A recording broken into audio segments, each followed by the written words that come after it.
Olá, me chamo Camila Gregório e agradeço a presença de vocês em mais um debate do Panorama Internacional Coisa de Cinema. A gente está no 17º ano do festival e agora a gente vai encontrar com os realizadores para falar um pouquinho dos filmes. Primeiro com Madiano Machete, do filme Madalena, Sabrina Andrade, do filme Memórias Perdidas, e Dandara de Moraes, do filme Às Vezes Que Não Estou Lá.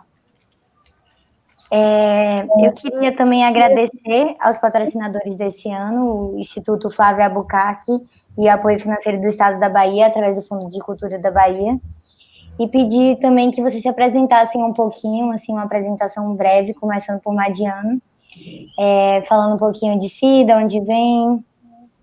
Tá. Oi a todo mundo. Sabrina, Dandara, Oi. Camila. Obrigado primeiro, antes de tudo, assim, pelo espaço que o festival tá dando pro filme. É muito massa poder, enfim, passando o filme no Brasil e poder chegar a lugares que eu queria muito chegar. Pena que eu não vou estar presencialmente, mas tudo bem. Bom que o filme vai estar. Então, eu sou mato-grossense, minha família vive lá ainda, eu nasci e cresci no norte do Mato Grosso, uma região próximo do Pará, mas eu estudei um tempo em Cuiabá, a rádio e televisão, mas me formei em cinema mesmo no Rio de Janeiro. E aí foi ali que eu fiz os meus primeiros curtas e tal, fiz 4 curtas antes de Madalena. Muito numa experimentação mesmo, no universo universitário. E Madalena é meu primeiro longa, que eu meio que engatei, assim, logo depois da faculdade. E aí é isso, eu tô há 6 anos trabalhando nesse filme e agora ele tá enfim, pronto e rodando o mundo e agora no Brasil também. Maravilha. Dandara? Oi. Bom dia, boa tarde, boa noite, né? Que a gente não sabe quem é que está assistindo. Eu sou Dandara de Moraes. Eu sou uma multiartista. Tenho formação em dança. Meu primeiro contato com a arte foi aos 7 anos, quando eu comecei a fazer balé clássico. E aí comecei a atuar depois de assistir um musical. Acho que em 2010 foi o primeiro trabalho. E aí, às vezes que não estou lá, conta a história de Rossana, que é um alter ego que eu criei, para dar conta da minha história enquanto mulher preta, enquanto uma bailarina que foi atrapalhada pelos sintomas da doença e do racismo. Então, é meu terceiro curta. Passou em vários festivais internacionais e agora também está passando no Brasil. Isso é incrível, fico muito feliz. E feliz de estar aqui, né, no Panorama, que eu acho que a primeira vez que eu estive foi enquanto atriz. Estive também em 2019 enquanto atriz e agora estou aqui enquanto diretora, roteirista, atriz, editora e tudo isso. Massa. Sabrina? Oi, gente. Então, eu sou Sabrina Andrade, eu sou formada num bacharelado interdisciplinar em artes e dei ênfase, né, nessa graduação, né, na área de cinema e audiovisual. O curta-metragem Memórias Perdidas, ele é meu segundo documentário, né, meu segundo curta. E como o Madiano falou, assim, é um processo de mais de 6 anos também, que eu comecei a escrever esse roteiro, eu acho que em 2014, quando eu ainda estava na faculdade. E depois de muito tempo, assim, de reescritas, de desistir, deixar de lado, aquela coisa toda, a gente conseguiu gravar no início desse ano, e graças a um edital da Lei Aldir Blanc, E no Panorama vai ser a primeira exibição mesmo, assim, em sala de cinema, em festival, porque a gente finalizou ele tem poucos meses, assim, tal, e a gente está muito contente e na expectativa, realmente, né, dessa primeira exibição, assim. Então, é isso. Massa, obrigada. Gente, eu acho os três filmes, assim, muito distintos também, sim. Então eu vou, assim, direcionar mais algumas perguntas para cada filme, mas vocês podem ficar, assim, super à vontade de também sentir que tem alguma coisa a acrescentar, pode interromper, pode falar por cima, assim. Eu tô com a internet bem boa dessa vez, então eu consigo, se vocês forem interrompendo, eu consigo ir acompanhando. Então dá pra gente ter um pouquinho uma discussão próxima de como seria ao vivo. Eu queria começar primeiro com o Madiano, falando um pouquinho de Madalena, e falando que o filme se passa no Mato Grosso, e de alguma forma, o Mato Grosso também é um pouco do protagonista, assim, do filme, né? E é um lugar, assim, um território que é muito pouco visto no cinema nacional, assim, pelo menos no meu repertório pessoal, mas acredito que é, de fato, um lugar pouco abordado, assim, no cinema. E queria que você falasse um pouco sobre isso, assim, você comentou um pouco da sua relação com o espaço, mas queria que você falasse um pouquinho mais sobre isso para a gente começar. Tá. Pois é, assim, quando eu estava ali no último período da faculdade, uma professora viu um curta meu e meio que a Clélia Bessa, que é produtora, e ela me ofereceu assim, faz um roteiro aí que, sei lá, ela tem uma empresa produtora, a gente tenta pela minha empresa. E aí eu comecei a pensar, a partir dessa provocação dela, eu comecei a pensar que filme eu quero fazer, sabe? Qual é o meu primeiro filme? E acho que muito naturalmente, não sei, para mim foi muito natural ir para o meu lugar de origem e pensar de onde eu venho. E aí comecei a pensar nesse filme que se passa em Mato Grosso. A gente acabou filmando em Mato Grosso do Sul, mas na minha cabeça e toda onde tudo partiu era para se passar em Mato Grosso mesmo. Pensando nessas dinâmicas sociais que tem ali, que estão muito ligadas ao agronegócio, que eu acho que são tão específicas daquela região, não só do Mato Grosso, mas acho que toda a região centro-oeste, principalmente, Sim. mas que é muito pouco, como você disse, é muito pouco falado, é muito pouco discutido, é muito pouco mostrado, a gente vê pouco no cinema, ou sei lá, na televisão, de uma forma geral, a não ser em propaganda do agronegócio. E aí, enfim, o meu desejo inicial era tentar ir para esse lugar, mas para olhar para esse lugar de um ponto de vista muito crítico, assim, porque por mais que minha família vive lá, eu adoro as pessoas de lá, eu tenho uma relação existe esse misto, né, de eu amo, e ao mesmo tempo eu olho para o lado e falo, caramba, o que está acontecendo nesse lugar, sabe? Desde que eu estou aqui, tudo está sendo destruído.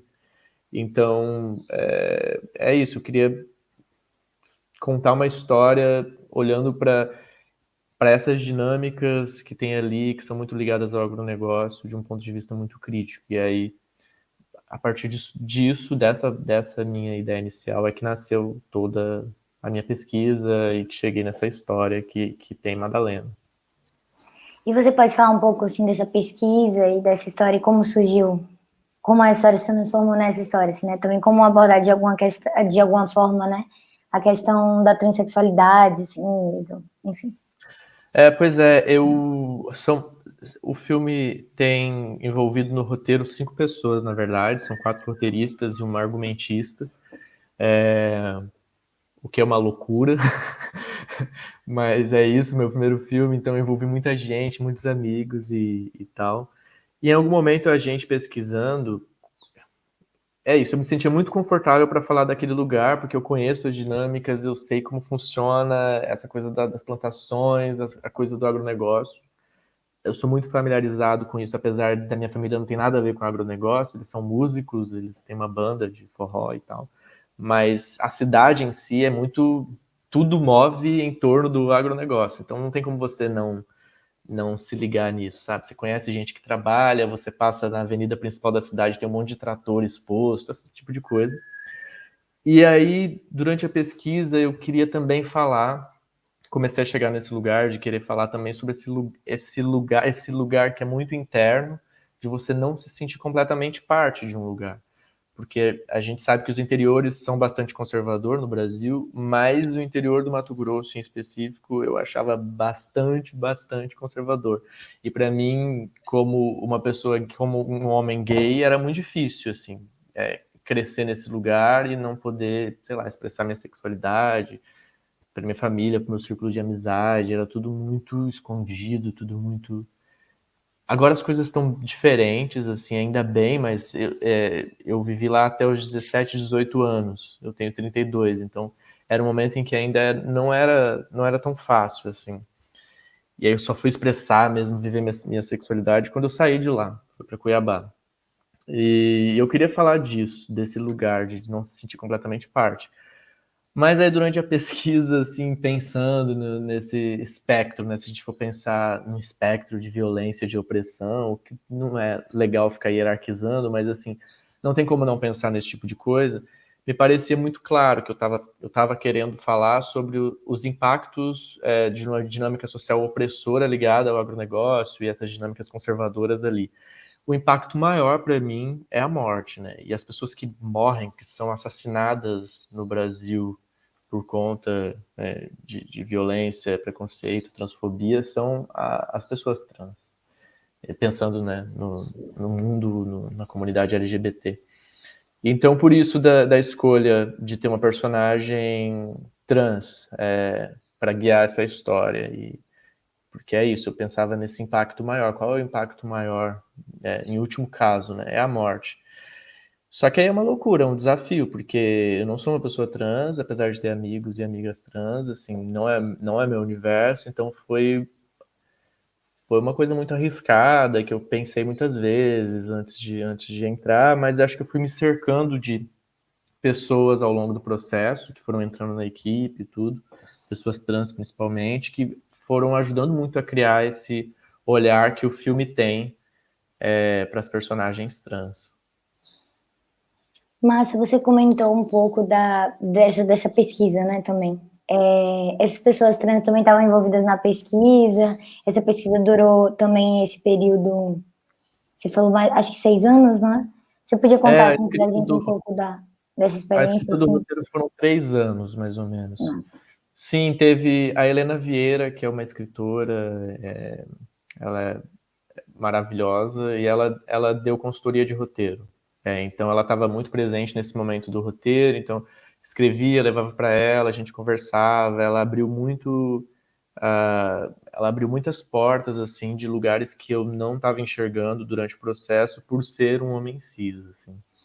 Por exemplo, tem uma questão do luto no filme que eu acho que para algumas pessoas soa muito estranho, porque pode parecer, as meninas que são as meninas amigas da Madalena, que são as amigas trans dela, não se preocupam com ela, ou sei lá, não estão ligando para a morte dela. E, na verdade, enfim, essa maneira de contar, de narrar, veio muito a partir de uma provocação que a Helena me fez durante esse processo, porque eu tinha escrito uma cena que era muito dramática e tinha o luto como eu imaginava que o luto tinha que ser, assim, sabe? As meninas chorando, era meio que pós elas descobrirem que a Madalena tinha desaparecido e morrido e tal. Então tinha toda uma comoção, e aí, quando ela leu, ela falou assim, você tá enxergando isso aqui com uma lente completamente cis, assim. E aí eu falei, como assim? Luto não é luto? Ela, não, luto trans é uma outra coisa. E aí ela me explicou e tal, e foi uma aula, porque ela falou assim, cara, olha, a gente sabe que a expectativa de vida no Brasil das pessoas trans é de 35 anos, em média. Ela já perdeu muitas amigas, ela me disse, ao longo da vida dela, assim, por serem trans. E então não é que ela não tá, ela tá acostumada, mas é um luto diferente, sabe? Você também não pode se derrubar completamente diante da morte, porque senão você vai ser a próxima. E, enfim, existe um nível alto de suicídio também. Então a maneira de seguir adiante é continuar vivendo, assim. Então a vida é a maior afirmação nesse sentido. Isso foi muito chocante para mim, e aí deu um twist total, assim, na maneira como o filme hoje em relação à última parte. E essa foi uma provocação que a Helena fez, sabe? A partir desse momento eu comecei a pensar, não, essa última parte tem que ser sobre vida, as meninas têm que estar curtindo, elas têm que estar vivendo, sabe? Não é que elas não se preocupem com a Madalena, mas a maneira de resistir é viver. Então, foi super importante. Assim, a Helena foi uma peça fundamental nesse processo de escrita. Eu acho que e no filme tem muito dessa banalização, assim, né? Acho que o filme já até começa um pouco com isso, assim, com a banalização da morte, né? E, assim, a banalização da violência, assim, também que é muito presente no Brasil. Então, essa coisa do grupo do WhatsApp, até naquela cena do clipe, assim, a letra é de alguma forma também meio violenta também, assim. Mas isso tá tudo dentro de um acordo do qual a gente, no dia a dia e na normalidade, a gente não coloca isso com um olhar crítico, né? Então, eu acho que eu vejo essa ausência do luto, assim, desse luto, como você falou, dessa forma, assim, porque é uma banalização mesmo. Então, assim, é muito difícil esperar que alguém chore por esses mortos, assim, por essas pessoas, principalmente pela população trans. Então, eu vejo isso também como uma crítica, assim. Total, assim, e aí tem maneiras diferentes de reação, né? Assim, essa morte, ela causa um impacto diferente em relação aos personagens, que são personagens diferentes e que estão habitando espaços diferentes, vêm de um mundo social e econômico diferentes ali. Então, a primeira personagem é impactada de uma maneira pela ausência e a morte da Madalena, o segundo personagem também, essa coisa da indiferença que você coloca, ou da não ação, ou pior, em relação ao segundo personagem, que é uma certa cumplicidade, né, com o crime, por encontrar o corpo e não fazer nada diante disso e tal, e preferir, sei lá, tentar proteger a imagem da família, a imagem política da família, ou a propriedade, né?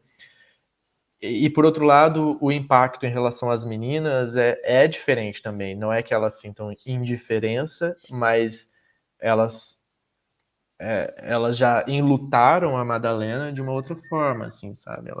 Enfim, essa coisa da divisão dos bens ali da Madalena, né, das lembranças da Madalena, aquilo tudo tem a ver com uma outra maneira de enxergar o luto, assim, que tá muito mais ligada com seguir em frente, sabe? Com o que a gente pode fazer por ela é continuar vivas e é seguir em frente, assim. É isso que eu acho que essa última parte tem de diferente em relação às duas primeiras, que está muito ligada à indiferença. E aí sim é um ponto de vista muito crítico, eu acho, em relação a como nós, sociedade, encaramos esses crimes transfóbicos no Brasil, assim, com muita indiferença, sem nenhum tipo de ação e tal.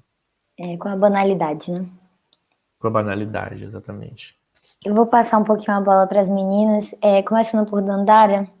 Dandara, eu ia muito te perguntar isso, assim, porque na minha memória você tinha essa formação em dança e tudo, e eu ia também te perguntar o quão de você tem em Rossana, né? Mas você já falou, até já apresentou ela como alter ego, assim. Então, eu queria que você falasse um pouco disso, assim, também como é se colocar no cinema dessa forma, como foi a experiência também de criar esse personagem que tem essas questões, assim. E falar um pouco também das questões do filme, eu acho, que são questões muito pertinentes também, muito caras para mim, como transtorno de personalidade, como tá isso dentro do universo artístico, né? Assim, que tem todas as cobranças que a gente sabe, e tem também essa vontade de expressar essa multiplicidade, assim, né? Que a gente tem disposta. Mas, claro, você apresenta isso num outro universo que é também junto com as questões raciais, né? Então, eu queria que você comentasse um pouco mais, assim, sobre isso. Então, eu lembro muito, foi justamente, acho que em 2019, que eu tinha voltado do Panorama. Eu fiz uma tour, assim, de festivais. E eu tinha voltado do Panorama e eu estava numa festa, assim, na rua, e um conhecido parou para falar comigo, a pessoa que também trabalha com cinema. E eu acho que não foi nem sobre esse filme, acho que foi sobre Boop, né? Que é meu primeiro filme, que também traz eu mesma. E aí ele me questionou, assim, ele perguntou se eu tinha vergonha de falar sobre mim, ou das minhas coisas, das minhas questões pessoais. E aí eu disse para ele que não, porque são coisas que eu estou falando que geralmente eu trabalho com coisas que ninguém fala, que são coisas que eu vivo. Então, a minha resposta para ele foi do tipo: não tenho vergonha, porque eu acho que são coisas que têm que estar sendo faladas. E se não for eu, quem é que vai falar? Então, se eu tenho coragem, se eu não tenho problema em falar sobre, assim, por mim, nunca tive problema em falar, sabe, da minha condição, da minha doença, porque é um tabu, né, na sociedade, uma doença mental. Quem tem diabetes, quem tem pressão alta, quem tem, sei lá, pico de papagaio, que é uma coisa do corpo, assim, fala, né? E não tem problema nenhum. Já quem tem um transtorno mental fica com aquela de tipo, se eu falar, eu vou ser julgada e vão achar que eu não sou capaz. E eu tô aqui, né, provando que eu sou capaz. Eu nunca deixei ninguém na mão, nunca deixei de fazer nenhum trabalho. Fiz até um pitching sem aparecer na câmera porque eu não estava bem, mas eu sei muito bem as coisas que eu defendo, né? Sei muito bem o que eu falo e o que eu acredito. E Rossana, na verdade, ela, quando eu escrevi o roteiro, quando eu comecei a escrever o roteiro, eu ainda não tinha sido diagnosticada. Eu tinha várias suspeitas, assim, mas borderline não era o diagnóstico. Então, eu comecei a escrever sobre a depressão, sobre o cotidiano de uma pessoa com depressão. Com o passar do tempo e com o diagnóstico, eu comecei a mudar o roteiro para poder trazer essas camadas, né? Justamente que o meu transtorno tem, que tem várias camadas, né? Não é um sintoma só, não é uma coisa só. Então eu comecei a reescrever ele, readaptar, viajar na maionese e tudo mais. E aí eu achava que estava fazendo. Era uma personagem qualquer, assim, tipo, pra mim era uma personagem que eu tinha inventado e pronto, porque eu queria ver uma bailarina e queria fazer um filme com a bailarina. Quando a gente estava em pré-produção, as pessoas da equipe, né, as mulheres da equipe, leram o roteiro e disseram: isso aqui é você. Eu falei: não sou eu. Não tem nada a ver comigo. Elas falaram: é você sim. Aí eu falei: aí eu Será? fiquei passada. Eu fiquei, meu Jesus amado. Aí eu lembro que até fui na psiquiatra e eu falei: Ciana, disseram que sou eu. Esse roteiro aí sou eu. Não sei o que ela disse. Dandara, realmente é você, né? Tem aqui coisas que você faz e que, tipo, são muito suas, né? Aí eu fiquei. Ah! Aí eu assumi, né? Essa questão de que sou eu e de que é um alter ego, que é justamente também um dos sintomas de ser borderline, né?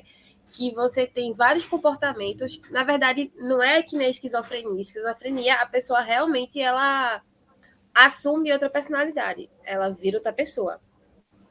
Ela. Tipo, sabe aquele filme com. Fragmentado. Não é nem Não? esse, que esse eu não assisti. É aquele outro que o cara é mais antigo, assim, que ele. Eu não lembro o nome do ator agora, mas é tipo, se passa em 1900 e pouquinho, que ele é professor de uma universidade nos Estados Unidos. E aí. Nossa. Eu queria lembrar o nome desse filme. Mas, enfim, ele acreditava que, tipo, ele estava sendo seguido pela CIA, pelo FBI, ele foi internado, ele acreditava que, tipo, tinham colocado um chip dentro da pele dele para localizar ele, e tava tudo dentro da cabeça dele, tipo, essa coisa assim de perseguição, e ele via pessoas também, ele via pessoas que não existiam. Já no meu caso, o transtorno de personalidade é uma alteração na sua forma de encarar o mundo. Ou seja, coisas que para pessoas que têm um funcionamento normal do cérebro, tipo, por exemplo, hoje eu pedi para meu namorado me acordar para eu poder ir para fisioterapia, porque eu machuquei o pé. E aí ele me acordou desligando o ventilador. E eu acordei revoltada. Eu acordei com muita raiva dele. Pensando, eu não quero mais namorar com ele. Ele é um idiota. Ele é isso, ele é aquilo. Com muita raiva. Tipo, a gente leva uma coisa cotidiana ao extremo, sabe? E essa é a diferença. É uma dificuldade em lidar com as emoções. Essa é a diferença. Não é que eu viro outra pessoa. Também viro outra pessoa, né? Tem várias pessoas revivendo aqui. Eu gosto de dizer. Tem uma que eu identifiquei é Berenice, que é quando eu fico sem limites, assim, que é impulsividade a mil. E aí, quando eu identifiquei isso, quando eu tive diagnóstico, quando eu identifiquei que era eu no roteiro, no filme, eu comecei a lombrar e dar asas à imaginação, assim, sabe? Eu sempre fui muito criativa desde criança.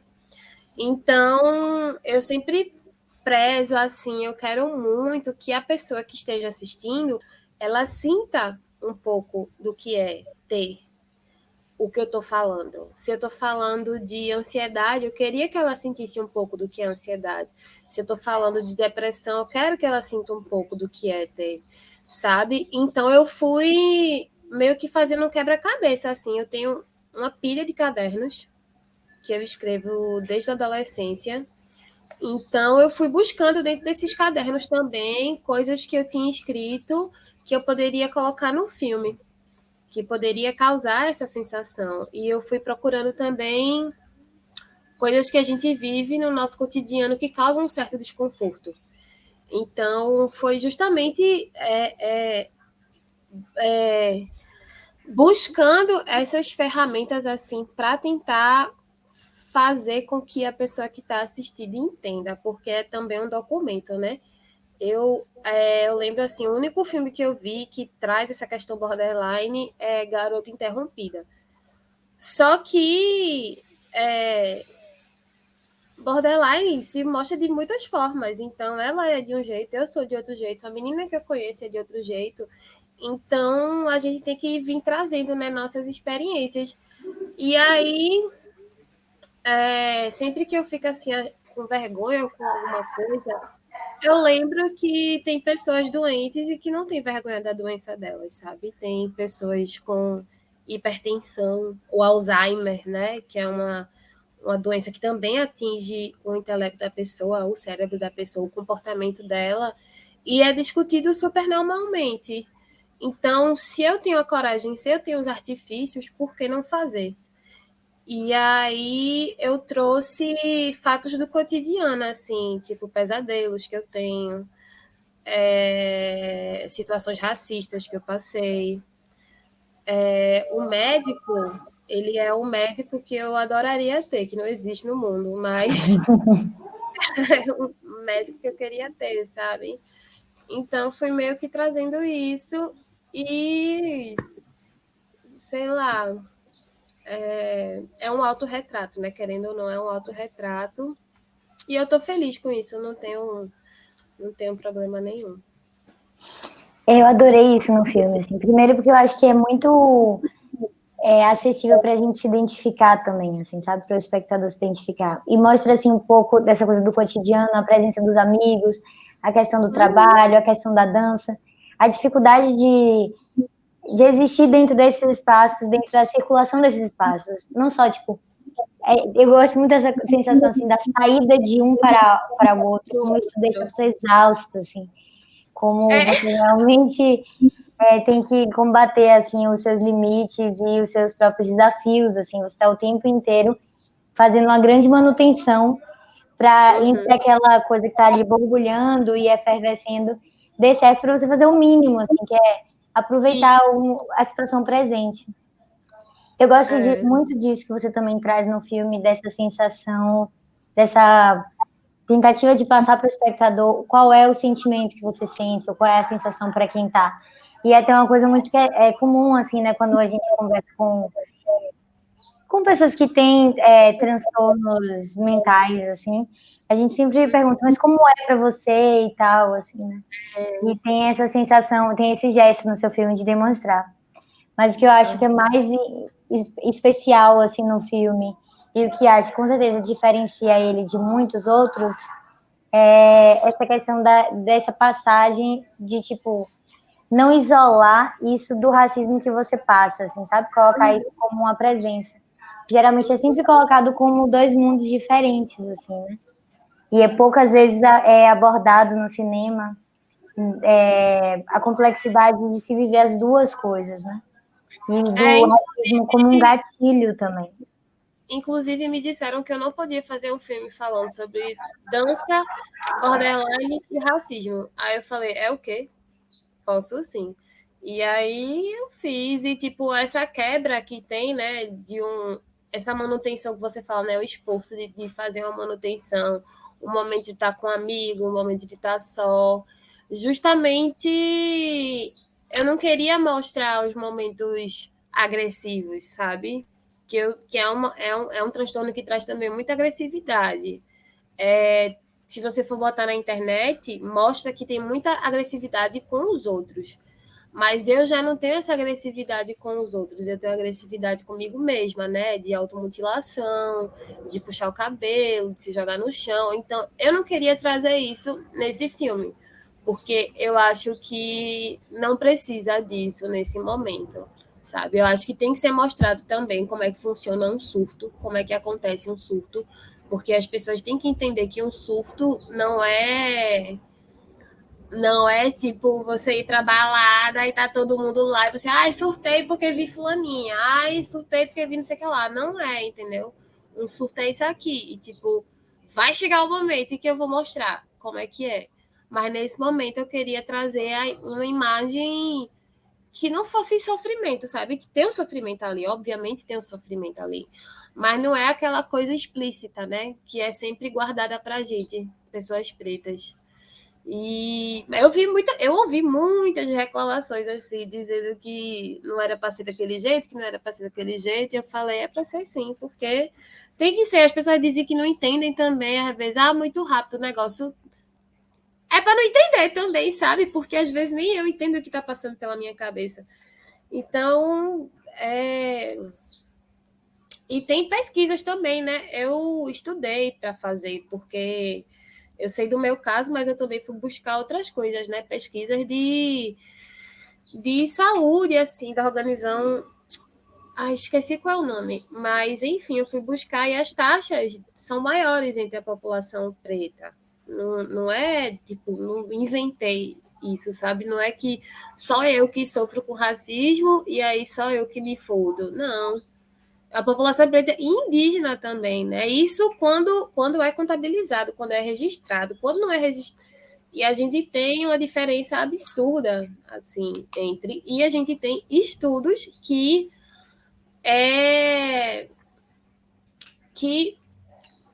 ainda servem como base para a gente sofrer um racismo. Como é que diz? Ai, meu Deus, eu esqueci o termo. Mas é um racismo na medicina, né?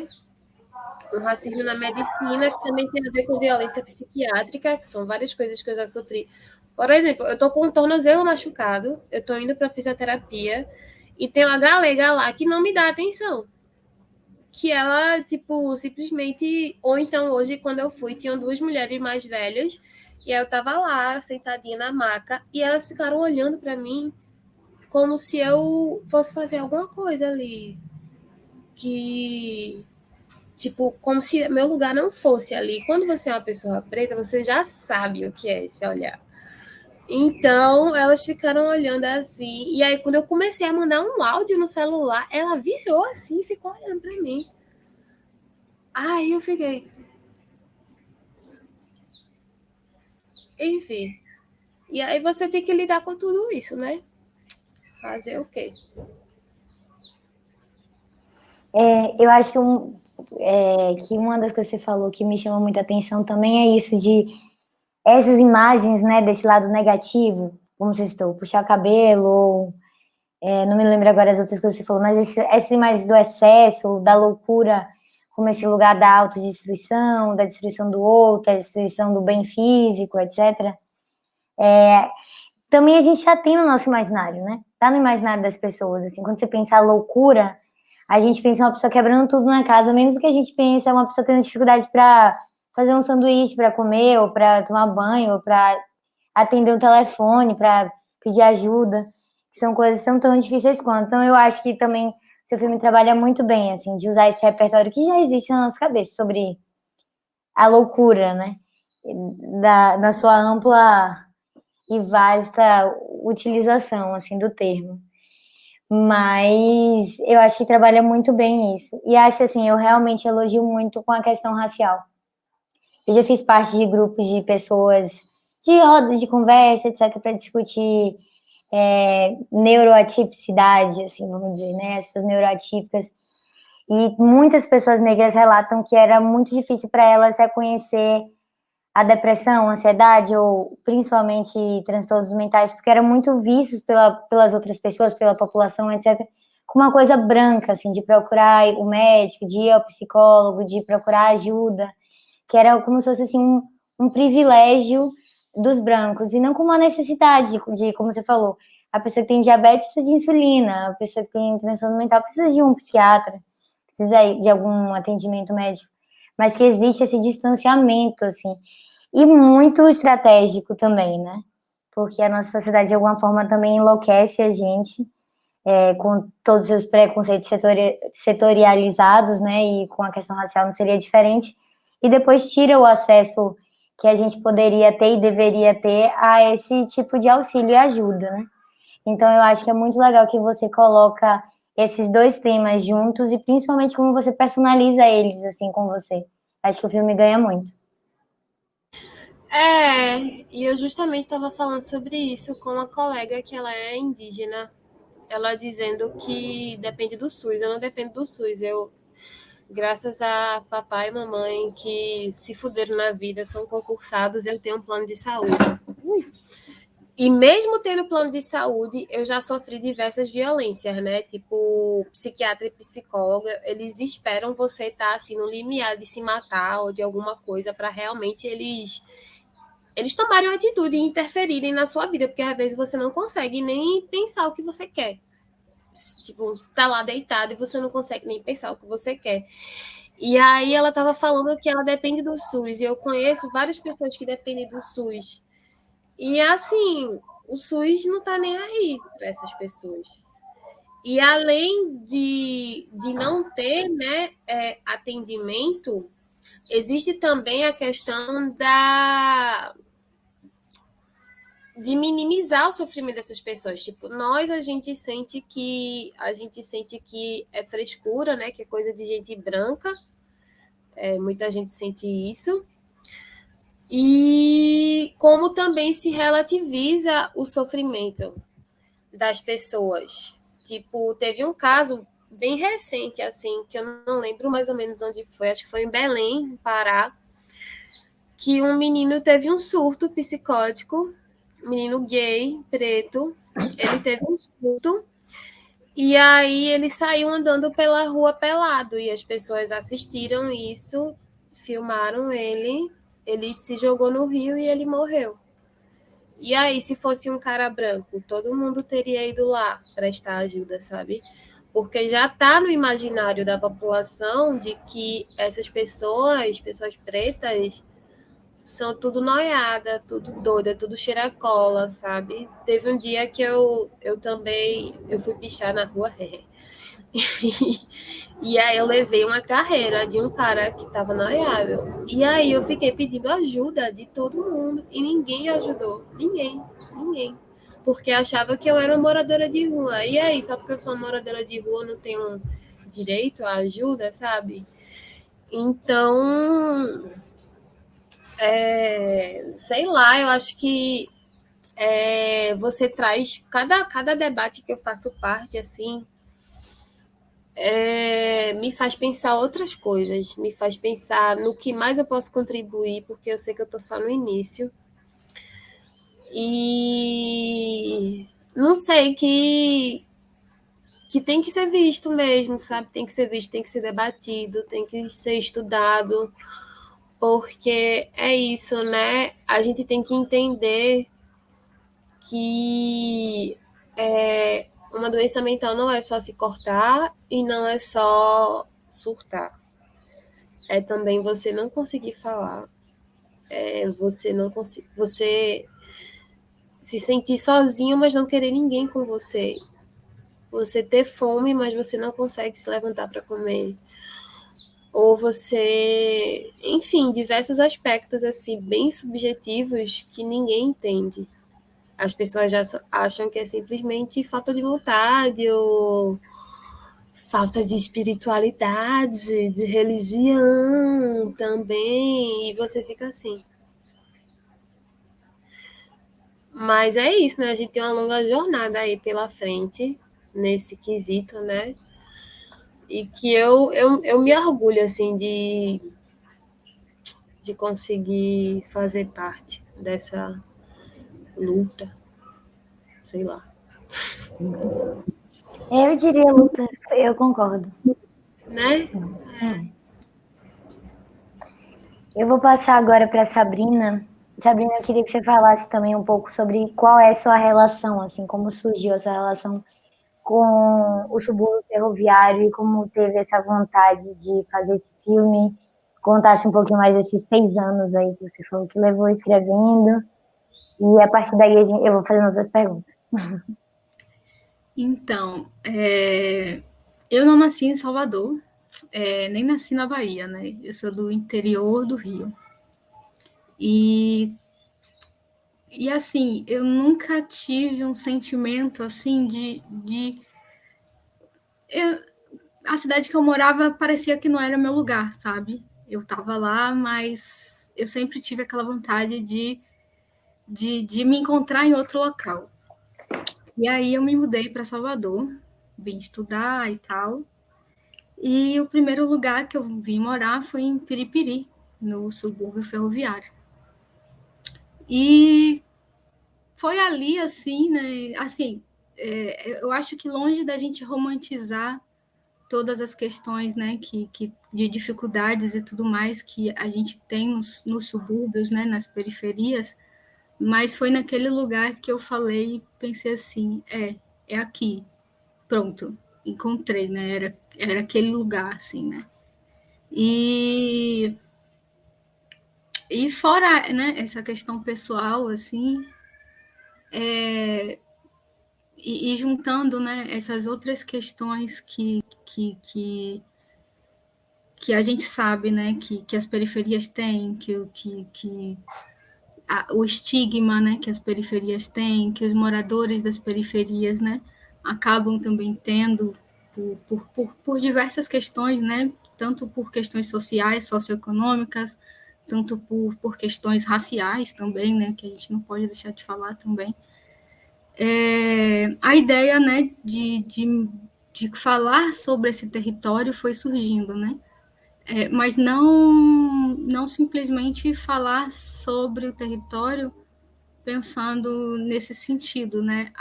Vamos fazer, vamos denunciar e tal, mas mostrar um lado que geralmente as pessoas não têm, né, das periferias. Então, antes de eu chegar em Salvador, eu já conhecia, de certa forma, já conhecia Zé Eduardo, que é nosso narrador, né, o personagem principal assim do filme, né, que cria toda essa narrativa do documentário. E quando eu cheguei, assim, que eu conheci Zé Eduardo, era uma coisa que ele sempre falava muito, né, das belezas escondidas, né, das belezas perdidas que a gente tem no subúrbio, dessas memórias, da história e tudo mais que a gente também tem nas periferias, assim como a gente tem nos outros bairros, no centro histórico e tudo mais, a gente também tem nas periferias, né? A gente também tem aqui no subúrbio. Então, aí foi isso, né? Assim, no início, estava muito aquela coisa assim, né? Quando eu comecei a escrever o roteiro, fui numa disciplina de documentário. E aí estava muito aquela coisa assim, né? Vou escrever, vou falar da história, panorama histórico, formação, aquela coisa toda. E aí eu comecei a falar, não é isso, não sei.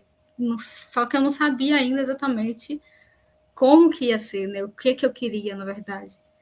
E aí bati na casa de Zé Eduardo e lá no Acervo da Laje, que ainda estava em construção, a Casa 2, eu acho que era 2015, assim, já a gente começou a escrever em 2014, em 2015 eu acho que a gente meio que foi gravar com celular, tentando gravar em celular para fazer um filme, não sei o que, aquela coisa toda. E fiz uma entrevista com ele, né, para esse suposto filme que seria gravado em celular e tal. E a partir dessa entrevista, daquela primeira conversa, começou a... deu aquela coisa, assim, aquele estalo. Tá, acho que eu sei qual é essa narrativa desse filme, né?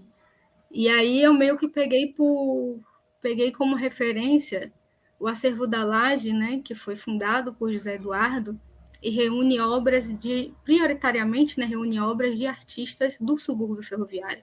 Então, quando você chega lá, é meio que o nosso primeiro museu do subúrbio, né, o primeiro museu das periferias, né, de Salvador, com obras de pessoas que moram aqui. Então, você chega e você tem todas as paredes cheias de obras, e você olha para um lado, você anda no meio das obras, então, tipo, assim, você tem, aí você pega a suburbana, as periferias, que de certa forma tem essa complexidade arquitetônica, né, totalmente diferente. Você entra num museu que também tem todas essas obras numa complexidade espacial totalmente diferente, e meio que eu pensei assim, por que não falar, né, do subúrbio, falando dessas pessoas, falando da arte, falando dessas coisas bonitas que a gente também tem, né?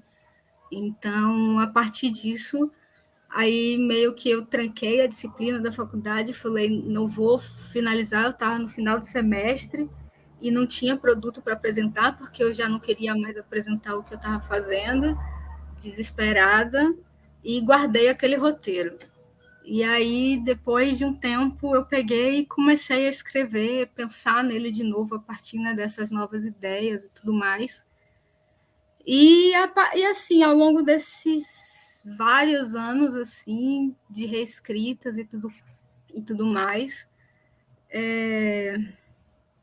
acabou surgindo realmente essa ideia de deixar Zé Eduardo comandando, de certa forma, né, essa narrativa. E aí, um narrador, assim, né? isso. E aí meio que é isso. E você falou, eu fiquei curiosa para saber, você já tinha algum contato com ele antes de chegar em Salvador? Assim, na verdade, eu conhecia pessoas aqui que se relacionavam, né, assim, com ele, eram amigos, conhecidos e tudo mais. E eles sempre me falavam, Zé Eduardo, Acervo da Laje, quando você chegar aqui, você precisa ir conhecer, aquela coisa toda. E aí já meio que rede social, eu já olhava as redes, eu já via as coisas do Acervo da Laje e tudo mais. E meio que foi assim, esse encontro, né? Porque eu acho que o filme, mais do que falar do, assim, tanto quanto ele fala do subúrbio ferroviário, é o tanto que ele fala sobre, assim, fala junto com o Zé Eduardo, né? Eu Sim. vejo muita presença dele, assim, como quase que o dispositivo para que o filme aconteça, né? Assim, Isso. desse encontro. Isso, é bem isso, na verdade. É porque, assim, quando você conhece José Eduardo, você não tem como você não se apaixonar pelo subúrbio ferroviário. Você fica encantado. Eu fico, acho que dá para perceber muito isso no filme, assim. Tem essas pessoas que são tão cativantes quando elas falam sobre o que elas são apaixonadas individualmente para elas, a gente se apaixona junto, assim, né? E compartilha esse carinho. E ele com certeza tem esse carisma. Demais. Assim, eu já tinha me apaixonado pelo subúrbio, mas eu não conhecia muito bem. E aí, quando eu conheci o Zé Eduardo, conheci o Acervo da Laje, aí foi aquela coisa, né? Nossa, meu Deus! É um mundo, assim, né, que vai se abrindo e a gente vai... E aí é isso, né? Você vai procurando, vai buscando, vai tentando entender outras coisas. E Zé Eduardo é essa figura, né? Essa pessoa incrível, encantadora, que eu sou apaixonada, assim, né, por Zé Eduardo e pela paixão que ele tem, né, por esse território, que para mim isso é muito bonito, assim. Então, é isso, realmente, ele foi o dispositivo mesmo, assim, né? A narrativa, o filme é porque Zé Eduardo é, na realidade. Então, não tem como muito desassociar isso, assim, né? Uma coisa da outra. E Sabina, eu queria que você comentasse também um pouco assim de quais foram assim, eu ia falar se houver, mas fazer cinema no Brasil sempre há. Então, assim, a pergunta é quais foram os maiores desafios, assim, ou qual, quem sabe, o maior desafio de realizar o filme? Então, vários, né? Acho que são tantos desafios, né? Acho que o primeiro que todo mundo vai falar, né, é a questão de financeiro, né? Então, o mais difícil para você ter, quando a gente começou a pensar em fazer o documentário, como eu falei, eu queria gravar em celular, porque não tinha nem câmera, nem assim, nenhuma semi-profissional a gente tinha acesso, né? Então, vamos gravar com o celular. E quando a gente chegou, jogou num programa de edição, o áudio todo desincronizado, porque quando você pega o vídeo de celular, nunca dá certo para editar, para sincronizar as coisas. E aí o áudio horrível, e a gente fazendo a entrevista com fone de ouvido plugado no celular, e aí, tipo, desastres, assim, né? E aí a maior parte do tempo, assim, eu acho que o filme ficou parado também por causa de financiamento, né? Que a gente não tinha recurso para alugar equipamento, não tinha recurso. E a gente precisava trabalhar também, né? Então a gente não tinha recurso humano. Então, todos os amigos da faculdade que colaram com a gente depois que a gente conseguiu o recurso, não podiam colar tanto com a gente antes, porque a gente também não tinha como tirar eles dos próprios trabalhos que eles tinham para vir trabalhar de graça para a gente, né, no filme. Por mais que.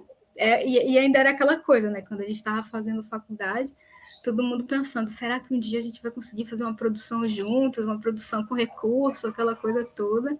E aí, né, aconteceu, assim, né? Então, eu acho que a primeira dificuldade é essa, né? Recurso, tanto financeiro, de recurso, não recurso humano, porque temos ótimos profissionais. Eu acho que a gente tem muitos profissionais bons ainda no subúrbio também, escondidos, só que também tem essa questão, né, de acesso, de estar ou não inseridos, né, dentro do mercado e tudo mais.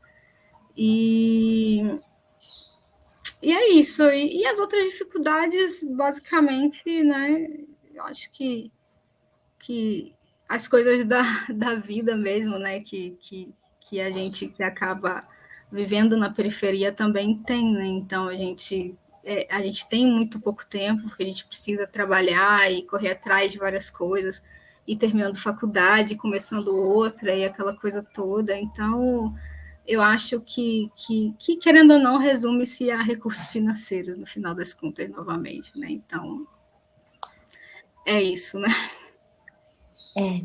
Infelizmente é um traço que permeia, eu acho que todos os filmes, assim, principalmente quando a gente for falar do universo do curta-metragem, fora dos grandes centros, sempre algo muito presente, né?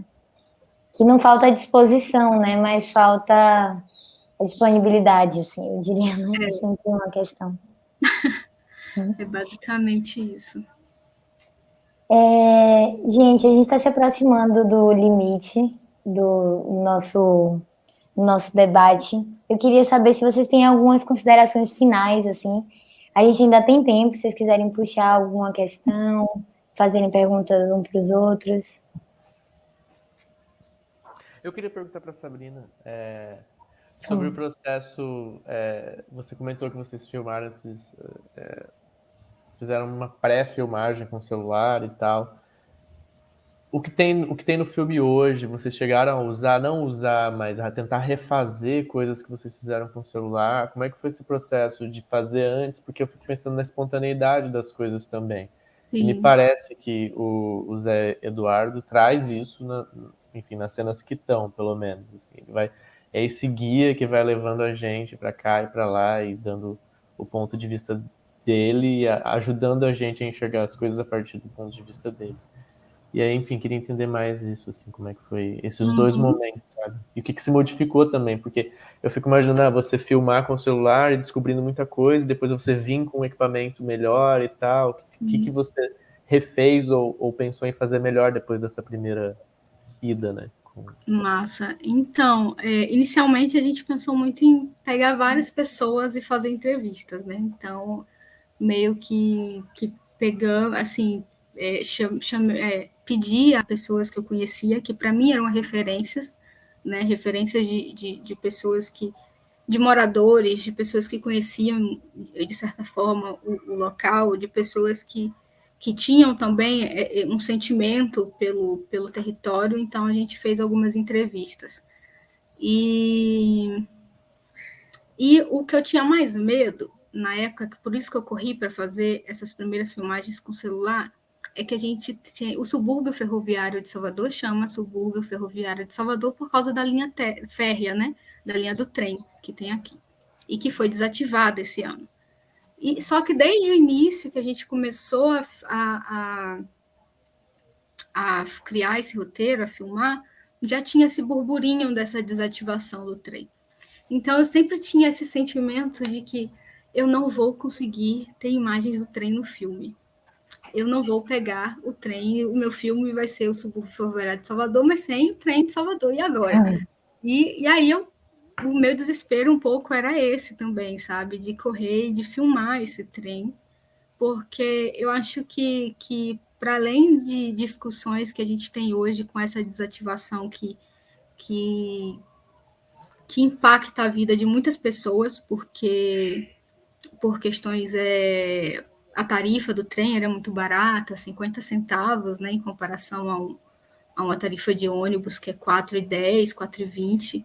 Então, além disso, né, desse impacto social, a gente também tinha um sentimento, né, pelo trem, assim, quando você pega e faz a viagem do trem, você faz a viagem pela orla do subúrbio ferroviário. E olha, é uma orla linda, é um lugar maravilhoso, assim, as praias são belíssimas, né? A Baía de Todos os Santos, né, que banha aqui a orla do subúrbio.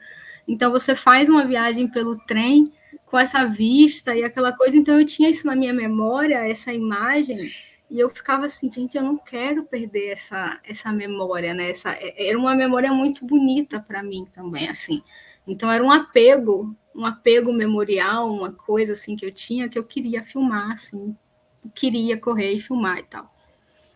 E no final acabamos que não usamos nada, na verdade, né? As entrevistas, nada, porque assim, eu acho que a minha visão, né, a parte de direção acabou mudando muito também. Então as perguntas, a forma como eu conduzia as entrevistas, assim, não cabia mais para o filme, não eram interessantes.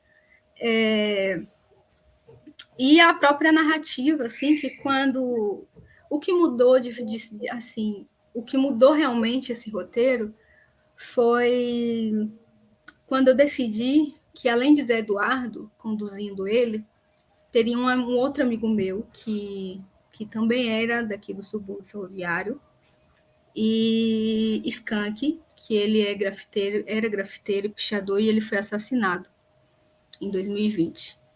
Então, ele, junto com o Zé Eduardo, seriam os dois fios condutores, né, dessa narrativa. E permeados de outras pessoas que a gente estava, né, nessa busca para colocar dentro, né, dessa narrativa. E quando aconteceu isso, assim, né, que foi um choque, eu acho, um baque para todo mundo, assim, eu meio que decidi que seria só Zé Eduardo, não queria mais ninguém no filme. Então, eu acho que o roteiro mudou também a partir disso. Então, aquele material que foi captado anteriormente, ele só serviu mesmo como base para reescritas de roteiro, assim, né? Então, a gente acabou não utilizando, né, o material no filme em si. Então, foi um pouco assim, né? Que que esse caminho se deu. O caso do assassinato de Skank ganhou, né, assim, de alguma forma as redes sociais, assim, né, de comoção e tudo. Uma pena, né? E isso também é para trazer, né, que a esse lugar também, assim, do subúrbio ferroviário, também nesse lugar do que não entra só apenas nesse lugar, mas é também um lugar de conflito político, né, de muita disputa também, um lugar que é um lugar muito atraente também, né, para grandes empresas, né, assim, a Prefeitura de Salvador, e que também agem de uma forma muito agressiva, né, com a população e tal. Agora, assim, a gente vê nitidamente isso, né? Assim, você tira o trem para colocar o que antes seria um VLT, mas agora é um monotrilho elevado, não é mais um VLT, né? Então, muda-se o projeto inicial, então a gente vai ter um sistema de transporte que, de certa forma, não valeria tanto a pena essa mudança do trem para o monotrilho. É inadequado, assim, né, para a necessidade daquela região. Isso, porque, assim, primeiro que paisagisticamente a gente vai ter uma pista elevada tapando toda a visão do mar. Então, arquitetonicamente, paisagisticamente, vai ser uma coisa horrível. E na vida das pessoas, a gente tem esse outro problema, porque, por exemplo, o trem era usado por muitos trabalhadores. As pessoas iam na feira, compravam seus materiais e vinham para o subúrbio vender esses materiais. Só que agora, se você tem um modal diferente, um modal mais moderno, você não pode entrar com seus sacos de materiais, com seus caixotes de frutas para trazer essas coisas, esses materiais para o subúrbio. A gente tem a estação de plataforma, onde a gente tem muito próximo ali o Porto das Sardinhas, que muitas pessoas desempregadas vão lá, compram um peixe muito barato e vão revender esse peixe em outros bairros do subúrbio. E aí você tira o trem, elas não podem fazer isso mais de ônibus, não vão poder fazer isso no monotrilho, porque não vai ser permitido. Hoje, o metrô, por exemplo, você não pode levar certas coisas. Então, a gente sabe que no monotrilho vai ser dessa forma também. E essas pessoas têm que sair do Porto das Sardinhas andando até os outros bairros e perdendo muitas vezes o material, porque se vem o sol, esquenta muito, o peixe estraga e você não pode mais vender. Então, a gente tem muitas coisas do tipo acontecendo. O outeiro, que fica lá em plataforma, a tenda veio, né, conseguiu uma concessão, não sei como, desmatou todo o Morro do Outeiro, que era um local belíssimo de mata atlântica ainda, e construiu um condomínio. Só porque o condomínio era num local elevado que tinha uma vista para a Baía de Todos os Santos. Então, você abre uma concessão para uma construtora vir desmatar, construir um condomínio que não vai ser acessado pelas pessoas que moram na região. Vai ser acessado por pessoas de condições econômicas mais altas que querem ter a vista da Baía de Todos os Santos. Então, é isso, né? Eu acho que a gente já tira por esses dois exemplos, assim, né? A gente tem uma corrida agora, né? De certa forma, é uma corrida de gentrificação, né? Porque você quer... Eu acho que tem essa coisa, né? Da revitalização da orla do subúrbio, revitalização do bairro não sei o que do subúrbio. Revitalização para quem? Para trazer essas outras pessoas para cá e a gente. A revitalização não é para a gente, né? São para essas pessoas de fora. Então, fica, né? complicado. Com certeza. E você, Sabrina, está executando algum projeto no futuro nesse sentido ou em outros também? Assim, algo que te interessa dar uma continuidade assim, através do cinema a falar sobre o subúrbio? Então, eu acho que a maioria dos projetos que eu acabo executando são projetos que, mesmo que não sejam no campo do audiovisual, né, acho que a gente trabalha, assim, eu trabalho muito aqui com projetos menores, né, acabo oficinas, ações formativas e coisas assim mais menorzinhas, né, então ela sempre tem a ver com o subúrbio, o que não tem a ver com o subúrbio tem a ver com as pessoas que moram aqui, né. Então, assim, eu não tenho agora assim nada em mente, vamos dizer assim, para vamos fazer um projeto sobre o subúrbio, mas continuamente, né? A gente sempre está trabalhando nesse sentido, né? Então, acho que não há uma desassociação assim, né, em relação a isso também. E você, Dandara, pensa algum projeto futuro? Está executando algum projeto por agora? Vários. Estou tentando viabilizar um videoclipe. Tive retorno do Lab, mas não rolou. Estou esperando mais um edital para ver se rola. Estou com uns curtas que são performances, que passaram no Zósimo, no Rio de Janeiro, e um outro que é dança, mais videodança, passou no Fest Curtas. Estou com um projeto de dança, que é uma pesquisa para tentar ver quais atividades físicas seriam favoráveis ao meu problema, que eu também tenho fibromialgia. Então, é tentar mesclar os dois e formar um projeto de dança. E tô com um longa-metragem também, um musical, que eu tô no desenvolvimento. Até participei de um laboratório semana passada, fiz vários pitches. E é isso, mas sempre surge ideia, né? Tipo, a cabeça não para e, tipo, com essa questão de conseguir fazer filme sem grana também, eu vou deixando as ideias fluírem, sabe?